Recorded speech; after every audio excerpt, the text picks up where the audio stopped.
बिस्मिल्लाहिर्रहमानिर्रहीम।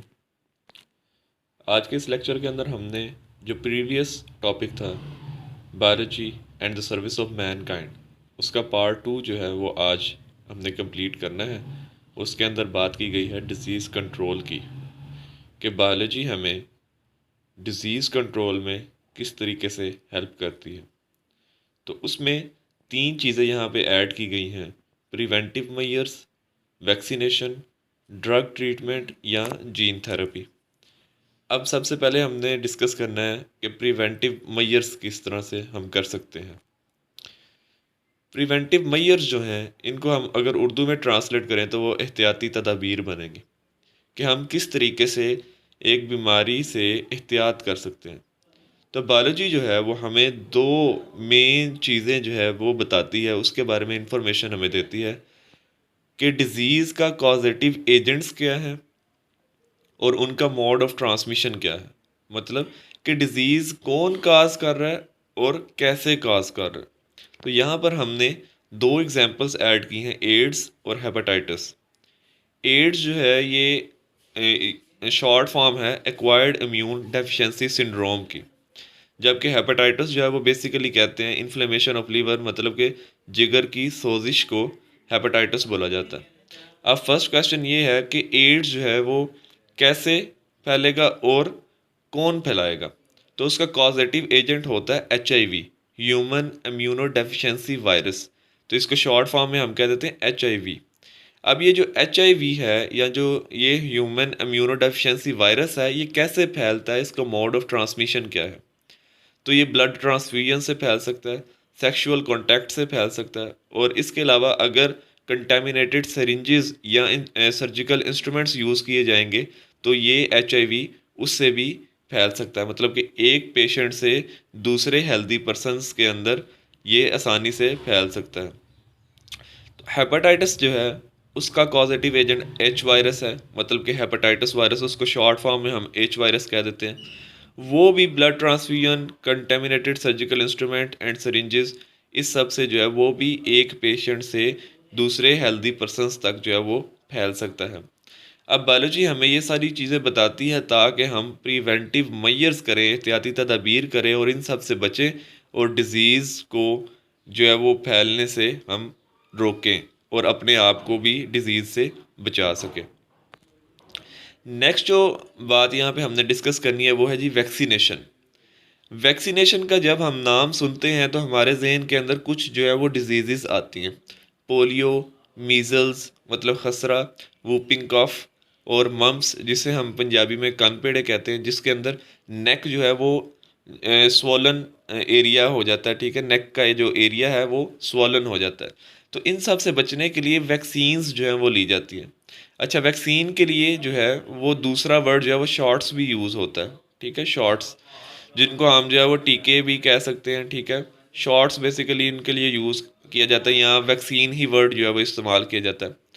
अब Edward Jenner वो पर्सन था जिसने सबसे पहले वैक्सीन जो थी वो तैयार की थी। अब इस लाइन के अंदर 4 MCQs मिलेंगे आपको कि वो कौन सा पर्सन था जिसने सबसे पहले वैक्सीन तैयार की थी। Edward Jenner. एडवर्ड जेनर ने सबसे पहले किस चीज़ की वैक्सीन तैयार की थी? स्मॉल पॉक्स की।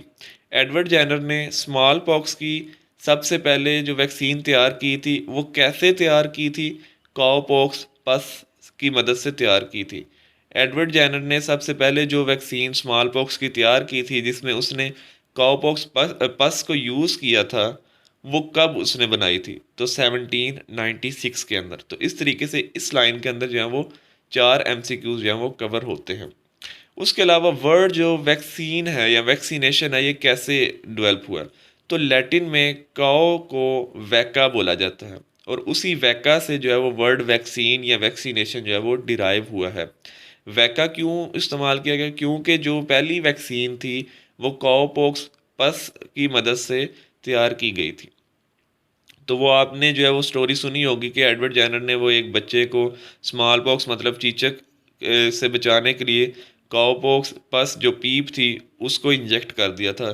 तो जिसकी वजह से उसके अंदर एंटीबॉडीज़ जो थी वो डेवलप हो गई थी, और इस तरीके से वो जो छोटा सा बच्चा था उसकी जो है वो वैक्सीनेशन हो गई थी, और उसको बाद में स्मॉल पॉक्स की बीमारी जो थी वो नहीं थी हुई। अच्छा, अब वैक्सीनेशन की वजह से स्मॉल पॉक्स जो है वो दुनिया से कम्प्लीटली एलिमिनेट हो गया है। और अब जो है वो पोलियो के बारे में भी जो सारे जो बड़े लोग हैं, ख़ास तौर पर जो आपके पास आता है बिल गेट्स, ठीक है, वो फंडिंग कर रहे हैं ताकि दुनिया में हर जगह पर पोलियो की वैक्सीनेशन जो है वो हो, और इस पोलियो को भी हम जो है वो इस अर्थ से एलिमिनेट कर सके जैसे स्मॉल पॉक्स जो है वो एलिमिनेट हो चुकी है। अब बहुत ही कम पर्सन दुनिया में ऐसे मौजूद है जिनको स्मॉल पॉक्स होता है, वरना जो है स्मॉल पॉक्स की जो डिज़ीज़ है वो टोटली एलिमिनेट हो चुकी है। थर्ड जो चीज़ हमने इस टॉपिक के अंदर डिस्कस करनी है वो है जी drug treatment and gene therapy. हमने एहतियाती तदाबीर भी कर ली, उसके बाद हमने जो है वो वैक्सीनेशन भी कर ली, लेकिन अगर वो सब हमने नहीं की और कोई डिज़ीज़ हो गई है तो अब क्या करेंगे? तो हम एंटीबायोटिक्स यूज़ कर, जो एंटीबायोटिक्स है ये हम बैक्टीरिया को किल करने के लिए यूज़ करते हैं, या अगर हम इस तरह से कहें कि जो भी मेडिसन बैक्टीरिया को किल करेगी उसको हम एंटीबायोटिक कह देते हैं। उसके अलावा अगर कैंसर के केस की अगर हम स्टडी करें तो उसमें 3 थेरेपीज़ हमारे पास मौजूद हैं: chemotherapy, radiotherapy and gene therapy. तो कीमोथेरेपी में हम क्या करते हैं कि अगर कोई कैंसर का पेशेंट है तो उसको ऐसे केमिकल्स, ऐसी मेडिसिन दी जाती है जो उसके बॉडी के अंदर जाकर उसके ब्लड के अंदर डिफ्यूज़ होकर उन कैंसरस सेल्स के पास जाएंगे और उन कैंसरस सेल्स के ऊपर अटैक कर देंगे वो केमिकल्स, ताकि वो जो कैंसरस सेल्स हैं उनको किल किया जा सके, उनको ख़त्म किया जा सके। लेकिन कीमोथेरेपी का एक नुकसान ये है कि वो जो केमिकल्स हैं वो कैंसरस सेल्स के साथ साथ कुछ नॉर्मल सेल्स को भी डैमेज करते हैं, जिसकी वजह से इससे बेहतर एक थेरेपी रेडियोथेरेपी को यूज़ किया जा सकता है। रेडियोथेरेपी में क्या किया जाता है कि जिस बॉडी के अंदर पहले डिटेक्ट किया जाता है कि कहाँ पे कैंसरस सेल्स मौजूद हैं, फिर उस बॉडी के एरिया के ऊपर शॉर्ट वेवलेंथ रेडिएशंस, मतलब high energy wavelength, high energy radiations जो हैं वो यूज़ की जाती हैं ताकि वो कैंसरस सेल्स को उन रेडिएशंस की मदद से जो है वो किल किया जा सके और उन सेल्स को वहाँ से एलिमिनेट किया जा सके। तो ये होती है रेडियोथेरेपी। लेकिन कीमोथेरेपी और रेडियोथेरेपी से भी एक चीज़ एडवांस आज के दौर में मौजूद है, और वो है जीन थेरेपी।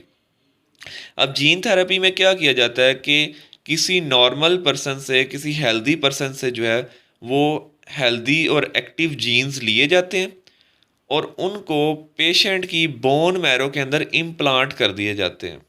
ठीक है, दोबारा बता रहा हूँ कि गुड और हेल्दी जीन्स जो हैं वो किसी हेल्दी पर्सन से लिए जाएंगे और उसको पेशेंट की बोन मैरो के अंदर इम्प्लांट कर दिए जाएंगे।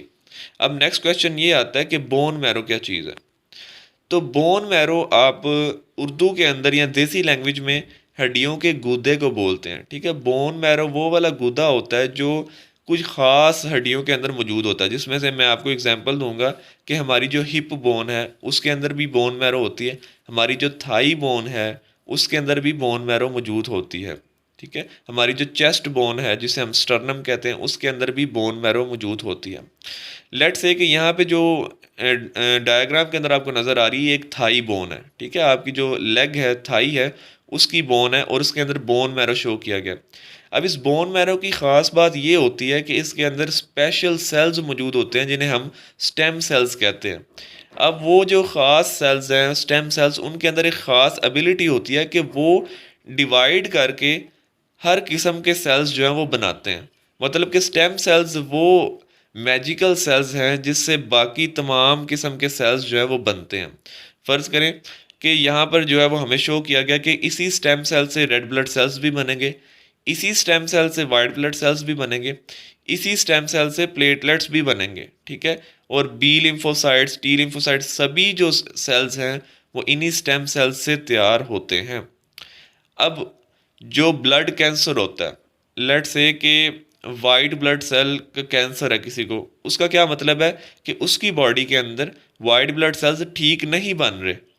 वो क्यों नहीं ठीक बन रहे? क्योंकि उसका स्टेम सेल नहीं ठीक। जाहिर बात है जो चीज़ जिससे बननी है वो नहीं ठीक होगी तभी ये कंडीशन बनेगी, मतलब स्टेम सेल्स ख़राब हैं और इसकी ख़राबी की वजह से ख़राब वाइट ब्लड सेल्स बन रहे हैं। तो जीन थेरेपी में क्या किया जाता है कि इन स्टेम सेल्स के अंदर गुड, एक्टिव और हेल्दी जीन्स जो हैं वो डाल दिए जाते हैं और डिफेक्टिव जीन्स जो हैं वो बाहर निकाल लिए जाते हैं। तो जब इसके अंदर एक्टिव और हेल्दी जीन्स आ जाएंगे तो ये फिर नेक्स्ट जो है वो healthy red blood cells, healthy white blood cells और हेल्दी प्लेटलेट्स जो है वो बनाना शुरू कर देगा। और वक्त के गुजरने के साथ साथ जो है वो फिर बॉडी के अंदर सारे जो वाइट ब्लड सेल्स होंगे जो पहले ख़राब थे, वो अब रिप्लेस हो जाएंगे with healthy and active white blood cells. तो ये जो जीन थेरेपी है या बोन मैरो ट्रांसप्लांट जो है, ये आप कह सकते हैं कि आजकल के दौर में किया जाता है, लेकिन एक तो ये एक्सपेंसिव है और इसमें जो है वो क्योर रेट जो है वो ज़्यादा होता है। 95 से 98% तक चांसेस होते हैं कि पर्सन कैंसर से जो है वो निजात पा जाएगा। लास्ट के ऊपर एक छोटा सा टॉपिक है, इसी टॉपिक के लास्ट के ऊपर क्लोनिंग का। तो क्लोनिंग में आप क्या करते हैं? क्लोनिंग में आप किसी भी ऑर्गेनिज्म की फ़ोटोकॉपी तैयार कर सकते हैं। अब उसका तरीक़ेकार आपने ध्यान से समझना कि कैसे। अब यहाँ पर एक शीप 1 शो की गई है और एक शीप 2 शो की गई है, ठीक है। शीप 1 जो है वो ब्लैक है और शीप 2 जो है वो वाइट है। अब इसमें क्या करना है कि हमने ब्लैक शीप की क्लोनिंग करनी है, ठीक है। तो ब्लैक शीप की क्लोनिंग करने के लिए हम क्या करेंगे? हम कोई भी मतलब कि शीप जो है वो इस्तेमाल कर सकते हैं, लेकिन अब आपने डायग्राम को फॉलो करना है। हमने शीप 2 का मैच्योर ओवम लिया, मैच्योर एग लिया और उस एग में से हमने न्यूक्लियस जो है वो निकाल दिया। अब हमारे पास एक एम्प्टी एग सेल आ गया है। हमने क्या करना है? अब जिस चीज़ की भी क्लोनिंग करनी है उसका न्यूक्लियस जो है वो हमने इस एम्प्टी सेल के अंदर रख देना है। तो हमने ब्लैक की क्लोनिंग करनी थी, तो हमने ब्लैक से जो है वो न्यूक्लियस रिमूव कर लिया और उसके बाद हमने लैब के अंदर माइक्रो इंस्ट्रूमेंट्स की मदद से वो जो न्यूक्लियस है वो उस सेल के अंदर रख दिया है। फिर वो जो एग सेल है वो हमने दोबारा वाइट के अंदर रख दिया है। तो वाइट के अंदर अब जो नया शीप बनेगा तो वो ब्लैक कलर का होगा। दोबारा बता रहा हूँ क्योंकि ये थोड़ा सा यहाँ पे आपको कम्प्लेक्स लगेगा। हमने शीप 1 की क्लोनिंग करनी है, ब्लैक शीप की क्लोनिंग करनी है, मतलब कि हमने एक ऐसा इंडिविजुअल बनाना है जो बिल्कुल ब्लैक जैसा हो, शीप 1 जैसा हो। तो हम जो है वो शीप 1 से न्यूक्लियस लेंगे और इसका जो न्यूक्लियस है वो शीप 2 के एग सेल के अंदर रख देंगे और फिर दोबारा जो है वो एग सेल जो है वो हम शीप 2 के अंदर या 3 के अंदर जो है वो उसको प्लेस कर देंगे।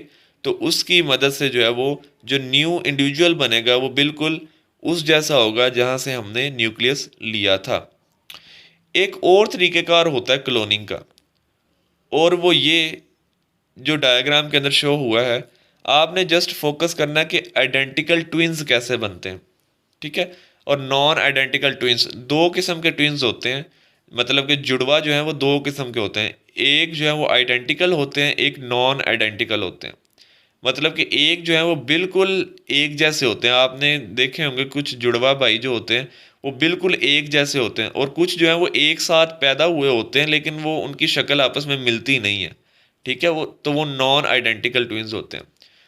अब आइडेंटिकल ट्विंस में क्या होता है कि स्पर्म और एग मिलते हैं और जाइगोट बनता है, और वही जाइगोट जो है वो दो एग्स के अंदर जो है सॉरी दो सेल्स के अंदर जो है वो डिवाइड कर जाता है और फिर उन दोनों सेल से नया इंडिविजुअल बन जाता है। तो इस तरीके से आइडेंटिकल ट्विन बनता है। जबकि नॉन आइडेंटिकल ट्विन में क्या होता है कि सेपरेट एग जो है वो सेपरेट स्पर्म्स के साथ जो है वो फ्यूज़ करेंगे, ठीक है, या फर्टिलाइज करेंगे, और उसके बाद सेपरेट और सेपरेट जो है वो इंडिविजुअल की फॉर्मेशन हो जाएगी। तो आइडेंटिकल ट्विंस में क्या होता है कि एक जो जाइगोट होता है वही डिवाइड कर जाता है, ठीक है, दो सेल्स के अंदर, तो उससे आइडेंटिकल ट्विन बन जाते हैं। तो इसको भी आप क्लोनिंग कह सकते हैं कि एक दूसरे की फोटोकॉपी तैयार हो रही है, तो इसको हम क्लोनिंग कहते हैं, या क्लोनिंग की एक टाइप में हम रख सकते हैं। जबकि नॉन आइडेंटिकल ट्विन में क्या होता है कि सेपरेट जो है वो एग्स होते हैं और सेपरेट स्पर्म्स आकर उनको फ्यूज़ करते हैं, और जो है दो इंडिविजुअल जो है वो सेपरेटली तैयार होते हैं।